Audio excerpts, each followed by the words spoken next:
అందరికీ నమస్కారం. జైశీల్ టీవీకి స్వాగతం. ఎవరి అశ్వత్థామ? కృష్ణుడు అతనికి ఇచ్చిన శాపం ఏమిటి? మహాభారతంలో ఒక పాత్ర అశ్వత్థామ. సప్త చిరంజీవుల్లో అనగా అశ్వత్థామ, బలిచక్రవర్తి, వ్యాస మహర్షి, హనుమంతుడు, విభీషణుడు, కృపాచార్యుడు, పరశురాముడు. వీళ్ళల్లో అశ్వత్థామ ఒకడు. ప్రభాస్ కథానాయకుడిగా నాగ్ అశ్విన్ దర్శకత్వంలో రూపొందుతున్న సైన్స్ ఫిక్షన్ మూవీ కల్కి 2898 AD. ఇందులో ప్రముఖ నటుడు అమితాబ్ బచ్చన్ అశ్వత్థామగా కనిపించనున్నట్లు తెలుపుతూ ఆయన పాత్రను పరిచయం చేసింది చిత్ర యూనిట్. శరీరంపై గాయాలతో చిరిగిన వస్త్రాలు కట్టుకుని అమితాబ్ కనిపించారు. ఒక షాట్లో యంగ్ అమితాబ్ నుదుటిపై మణి కనిపిస్తుంది. ద్వాపర యుగం నుండి దశావతారం కోసం ఎదురు చూస్తున్న ద్రోణాచార్య తనయుడిని అశ్వత్థామని అని అమితాబ్ డైలాగ్ చెప్పడంతో ఇంతకీ అశ్వత్థామ ఎవరి ఈయన అని నెటిజన్లు గూగుల్లో తెగ వెతికేస్తున్నారు. అసలు ఆ పాత్ర ఏంటి? అతని శరీరంపై గాయాలు, నుదుటిపై మణి కథ ఏంటి? శ్రీకృష్ణుడు అతనికి ఇచ్చిన శాపం ఏమిటి? అశ్వత్థామ ద్రోణుడి కుమారుడు. పాండవులు కౌరవులకు గురువైన ద్రోణుడి ఏకైక కుమారుడు అశ్వత్థామ. అతని తల్లి కృపి. ద్రోణుని తపస్సుకు మెచ్చి శివుని వరం వల్ల అతను నుదుటిపై మణితో జన్మిస్తాడు. ఆ మణి ప్రభావం కారణం ఇతర మానవులతో పోలిస్తే ఆకలి దప్పుల నుంచి రక్షణ పొందగలడు. అర్జునుతో సమానంగా ధనుర్విద్యలో నైపుణ్యం సాధిస్తాడు. ఎదుటి వారి ముఖస్థుతికి లొంగిపోయే గుణం కలిగిన అశ్వత్థామ మొదటి నుండి కౌరవుల పక్షాన నిలుస్తాడు. మహాభారత సంగ్రామం జరుగుతున్న సమయంలో ద్రోణాచార్యుడు కౌరవుల పక్షాన నిలబడాల్సి వస్తుంది. కథన రంగంలో ఆయన్ను ఓడించడం పాండవులకు అసాధ్యం. దీంతో ధర్మ పరిరక్షణ కోసం శ్రీకృష్ణుడు పథకం రచిస్తాడు. జీవితంలో ఎప్పుడూ అసత్యం పలకని ధర్మరాజును పిలిచి ఆయన చనిపోయాడని చెప్పమని కోరతాడు. తొలుత ధర్మరాజు అందుకు ఒప్పుకోడు. కానీ కృష్ణుడి సూచన మేరకు అబద్ధం ఆడేందుకు సరే అంటాడు. ద్రోణాచార్యుడు పాండవ సైన్యంపై తీవ్ర స్థాయిలో విరుచుకుపడుతున్న సమయంలో ఎదురుగా వచ్చిన ధర్మరాజు అశ్వత్థామ హత అని గట్టిగా చెప్పి కుంజర అని నెమ్మదిగా అంటాడు. తన కుమారుడే మరణించాడనుకున్న ద్రోణాచార్యుడు యుద్ధంలో అస్త్ర సన్యాసం చేస్తాడు. ఇదే అదనుగా భావించిన దృష్టద్యుమ్నుడు ద్రోణాచార్యుడిని చంపేస్తాడు. ఆ తర్వాత జరిగిన యుద్ధంలో కర్ణ, దుర్యోధన ఇతర కౌరవ సైన్యాన్ని మట్టిపెట్టి మహాభారత యుద్ధంలో పాండవులు విజయం సాధిస్తారు. ఉప పాండవులను చంపి తండ్రి మరణం, స్నేహితులైన కౌరవులు నశించడం సహించలేకపోయిన అశ్వత్థామ తీవ్ర కోపంతో రగిలిపోతాడు.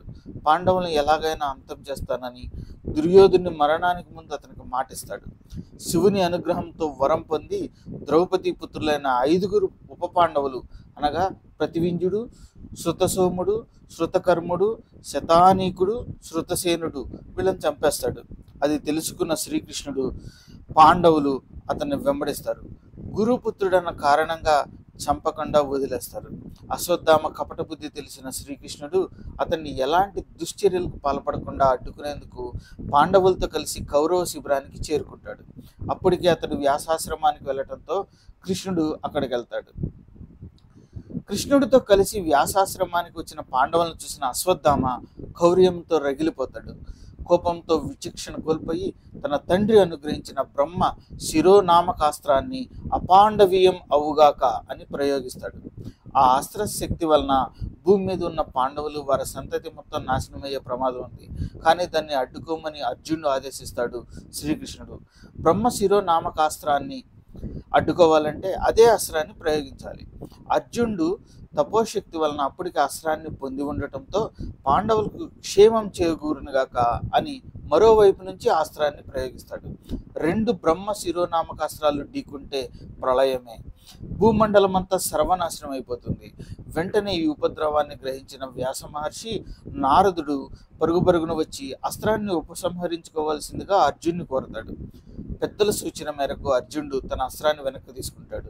మరి అశ్వత్థామ ప్రయోగించిన అస్త్రం మాట ఏమిటి గురువర్య అని వ్యాసుడిని అర్జునుడు అడగ్గా, అస్త్రాన్ని ఉపసంహరించు, పాండవులు నిన్ను ఏమి చేయరు అని అశ్వత్థామకు వ్యాసుడు సూచిస్తాడు. వ్యాసుడి మాటకు గౌరవిస్తున్నట్టు నటిస్తూనే పాండవేయ రాగగర్భాలు నశించుగా అని అతడు తన అస్త్రాన్ని దిశ మారుస్తాడు. దాని ప్రకారం పాండవుల భార్యలు, కోడళ్ళు గర్భాలను ఆ అస్త్రం విచ్ఛిన్నం చేస్తుంది. అప్పుడు ఉత్తర ఒక్కతే గర్భంతో ఉండటంతో ఆమె గర్భం విచ్ఛిన్నం అవుతుంది. అశ్వత్థామ కుటిల బుద్ధికి కోపోద్రిక్తుడైన శ్రీకృష్ణుడు అతని తలపై ఉన్న సహజ మణిని తీసేసి శపిస్తాడు. ఒంటి నుండి రక్తం కారుతూ దుర్గంధంతో ఆహారం దొరక్క మండిపోతున్న శరీరంతో ఈ భూమి మీదే తిరుగు అని పేర్కొంటాడు. బ్రహ్మ శిరోనామకాస్త్రం ప్రయోగం వలన ఉత్తర గర్భంలో మరణించిన శిశువును కృష్ణుడు తన యోగమాయతో ప్రాణం పోసి బ్రతికిస్తాడు. ఆ బిడ్డ పుట్టిన తర్వాత ప్రతి ఒక్కరిని పరీక్షగా చూస్తుండటంతో అతనికి పరీక్షిత్ అని పేరు పెడతారు. బ్రాహ్మణుడు, అన్ని విద్యల్లోనూ సుశిక్షితుడు అయిన అశ్వత్థామ రాగద్వేషాలు, బంధుప్రీతి కారణంగా క్రోధం, మూర్ఖత్వాలకు లోనై శాపగ్రస్తుడయ్యాడు. అతని జీవితం ప్రతి ఒక్కరికి గుణపాఠం. ఇక కల్కిలో అమితాబ్ అశ్వత్థామగా కనిపిస్తుండటంతో ఆ పాత్రపై అందరికీ ఆసక్తి నెలకొంది.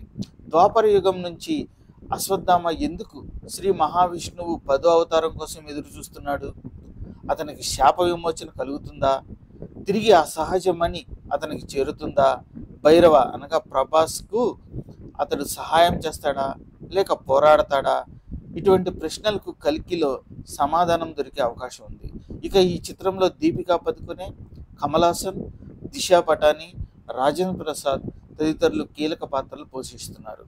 వైజయంతి మూవీస్ బ్యానర్పై ఈ చిత్రం 600 కోట్ల భారీ బడ్జెట్తో రూపొందుతుంది. విడుదల తేదీ ఇంకా ప్రకటించాల్సి ఉంటుంది. ఈ వీడియో మీకు నచ్చినట్టయితే లైక్ చేయండి, సబ్స్క్రైబ్ చేయండి. Thank you for watching.